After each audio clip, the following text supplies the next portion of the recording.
So here we have the state flower of Washington, Rhododendron macrophyllum, or Pacific rhododendron. So this is a fairly scraggly shrub that can grow anywhere from about 10 to 15 feet tall, depending on the site conditions.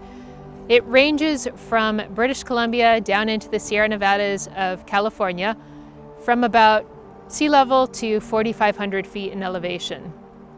Some of the key identifying characteristics for your rhododendron macrophyllum include leaves that are persistent, so they're very tough, thick, and leathery. They are simple, alternate, so they alternate on the stem, although they do have a somewhat whorled appearance on that stem. The leaf margins are entire and can be revolute. In other words, those leaf margins can curl under a little bit. And then they're elliptical to oblong.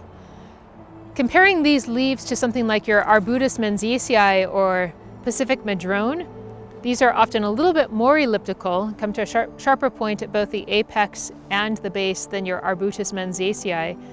And again, those revolute margins can be a really important key characteristic. The buds are quite stout with imbricate scales, so they're large, stout, with imbricate scales.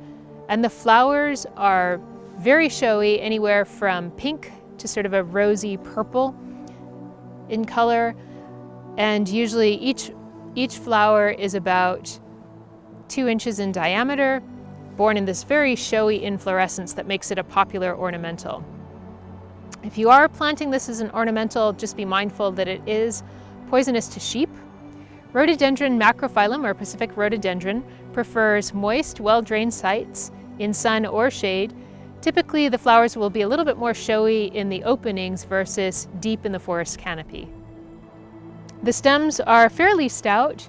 When they're young, they'll be green, and then they mature to a grayish-reddish brown. The fruit is a brown capsule about a ½ inch in length.